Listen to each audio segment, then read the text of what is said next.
Alhamdulillah wa syukurillah la haula wa la quwwata illa billah asyhadu an la ilaha illallah wahdahu la syarikalah wa asyhadu anna Muhammadan abduhu wa rasuluh amma ba'du. Anak-anakku sekalian, selamat berjumpa di mata pelajaran hadis untuk kelas 9 Madrasah Sanawiyah. Kita akan membahas bab zikir dan doa.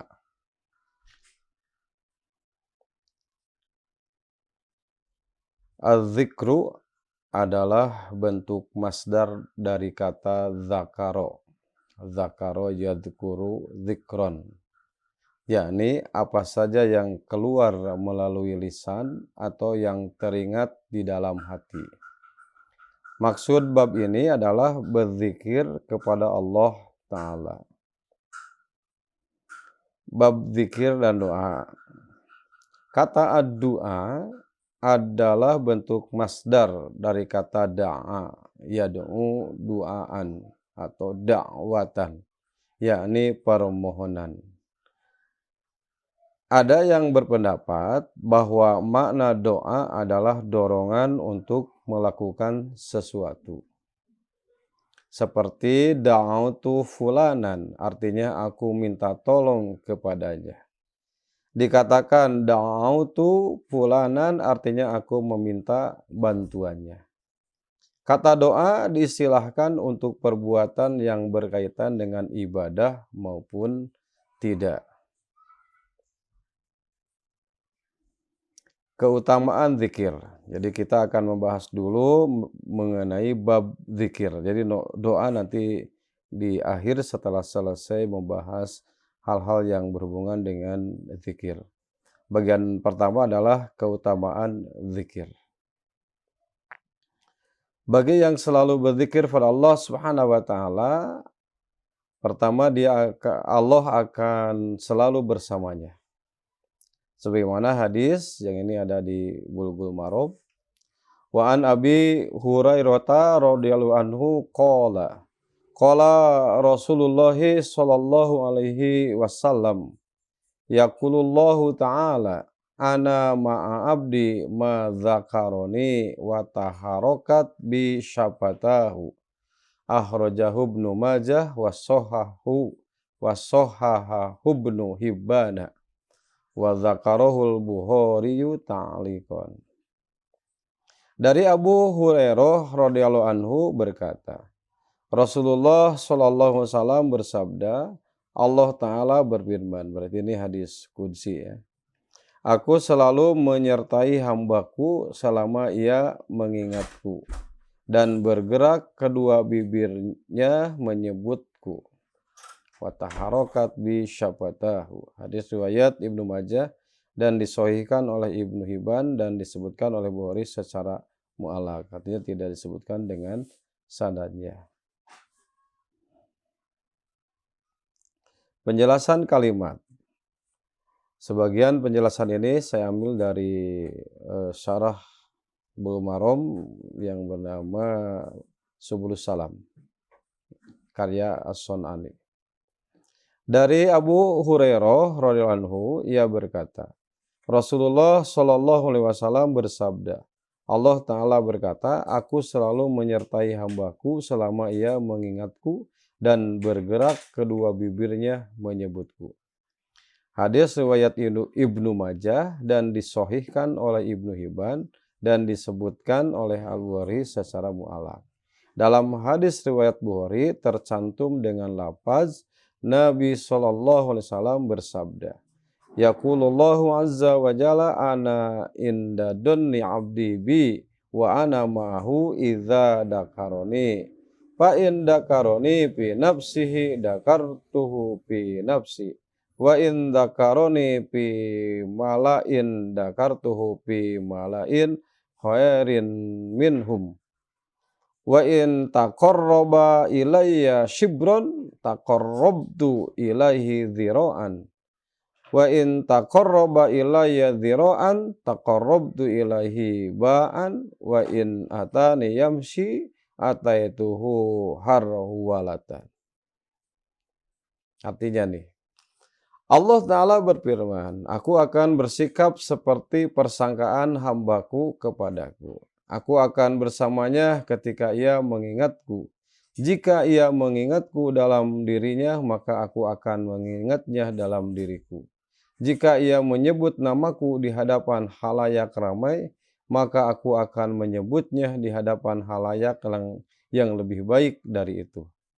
Jika ia mendekat kepadaku sejengkal, maka aku akan mendekat kepadanya sehasta. Jika ia mendekat kepadaku sehasta, maka aku akan mendekat kepadanya sedepa. Jika ia mendatangiku dengan cara berjalan, maka aku akan mendatanginya dengan cara berlari. Jadi hadis di atas menjelaskan mengenai bagaimana Allah akan memberikan lebih dari apa yang dilakukan oleh hambanya. Kebersamaan di sini adalah kebersamaan yang sifatnya khusus. Hal ini menunjukkan betapa agungnya keutamaan zikir kepada Allah. Allah akan senantiasa bersama orang yang mengingatnya dengan cara menurunkan rahmat dan kasih sayangnya, memberikan pertolongannya dan ridho terhadap apa yang dilakukan hambanya. Ibnu Abi Jumroh berkata, aku dekat dengannya sesuai dengan kadar keikhlasan niatnya ketika berzikir kepadaku. Kemudian ia juga berkata, dapat juga ditafsirkan dengan zikir di dalam hati atau dengan lisan, atau keduanya sekaligus, yaitu hati dan lisan. Atau maksudnya melaksanakan perintahnya dan menjauhkan larangannya. Menurut keterangan hadis, zikir itu terbagi menjadi dua macam. Satu yang diucapkan dan pahalanya diberikan kepada si pelaku, sebagaimana yang terkandung dalam hadis. Dua, mengingat Allah di dalam hati.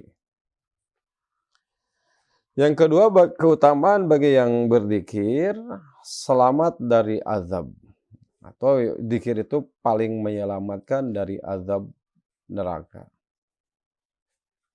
Wa an Mu'adz bin Jabalin radhiyallahu anhu qala Rasulullah sallallahu alaihi wasallam ma amila ibnu adama amalan anjalahu min azabillahi min dzikrillahi akhrajahu ibnu Abi Syaibata wa Tabrani bi isnadin hasanin. Dari Mu'adz bin Jabal radhiyallahu anhu berkata, Rasulullah sallallahu alaihi wasallam bersabda, tidaklah Bani Adam mengerjakan suatu amalan yang lebih mampu menyelamatkan dirinya dari azab Allah selain daripada zikrullah. Hadis riwayat Ibnu Abi Saibah dan At-Tabrani dengan sanad hasan. Bahkan di Al-Albani mengatakan ini sahih, di dalam Sahihul Jami. Tafsir hadis. Hadis ini merupakan salah satu dalil yang menunjukkan tentang keutamaan zikir. Yang zikir adalah penyebab terkuat yang dapat menyelamatkan seorang hamba dari siksaan hari akhirat dan juga akan menyelamatkannya dari siksaan dunia serta semua perkara yang menakutkan. Oleh karena itu, Allah Ta'ala menggabungkan perintah untuk tetap teguh dalam menghadapi pertempuran dan berjihad melawan musuh dengan perintah untuk berzikir kepadanya. Allah Ta'ala berfirman, idza laqitum fi'atan fathbutu wadkurullaha katsira. Apabila kamu memerangi pasukan musuh atau apabila kalian bertemu dengan pasukan musuh, maka berteguh hatilah kamu dan sebutlah nama Allah sebanyak-banyaknya. Quran Surat Al-Anfal ayat 45. Yang ketiga, keutamaan untuk orang-orang yang senantiasa berzikir pada Allah, menyebut nama Allah, yaitu para malaikat akan menaungi mereka. Rahmat akan tercurah atas mereka dan Allah akan memuji mereka di hadapan para malaikat yang ada di sisinya. Sebagaimana hadis wa an Abi Hurairah radhiyallahu anhu qala Rasulullah sallallahu alaihi wasallam ma jalasa qaumun majlisan yadhkurunallaha fihi illa haffathumul malaikatu wa ghasyiyatuhumur rahmatu wa dzakarahumullahu fi man indahu akhrajahu Muslim. Dari Abu Hurairah radhiyallahu anhu berkata, Rasulullah Shallallahu alaihi wasallam bersabda, tidaklah suatu kaum duduk dalam satu majelis. Mereka berzikir mengingat Allah di dalamnya, melainkan para malaikat akan menaungi mereka. Rahmat akan tercurah atas mereka, dan Allah akan memuji mereka di hadapan para malaikat yang ada di sisinya. Hadis riwayat Muslim. Penjelasan hadis ini menunjukkan tentang keutamaan majelis dzikir. Maksudnya adalah tempat-tempat yang disebut nama Allah seperti pengajian-pengajian, halaqah, mubahasah yang berhubungan dengan Al-Quran, hadis. Nah, ini disebut majelis dzikir. Dan orang-orang yang berzikir serta keutamaan berkumpul untuk mengingat Allah Ta'ala. Yang dimaksud dengan zikir adalah tasbih, tahlil. Tasbih mengucapkan subhanallah. Tahlil mengucapkan la ilaha illallah. Tahmid mengucapkan alhamdulillah. Takbir mengucapkan Allahu Akbar. Tahmid sama tadi ya disebutkan lagi. Tilawatul Quran dan lain-lain. Sebenarnya makna hakiki dari zikir adalah zikir dengan lisan. Sehingga lidah pun mendapatkan pahala dan tidak harus dipahami maknanya. Yang menjadi syarat penting adalah keikhlasan niat kepada Allah. Akan lebih baik apabila diseimbangkan antara zikir hati dan lidah. Jadi harus nyambung antara ucapan dan hati.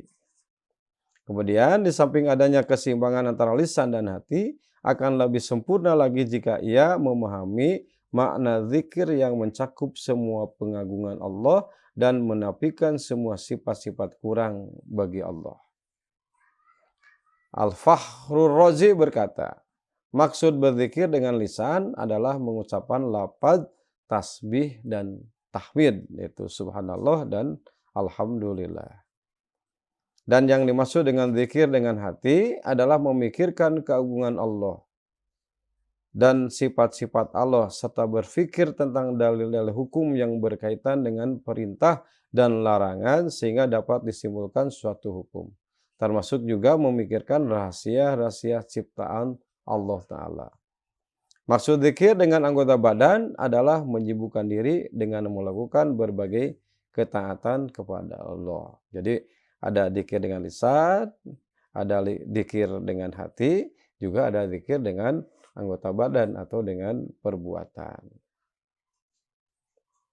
Sebagian orang-orang arif berpendapat bahwa zikir itu dilakukan dari 7 sisi.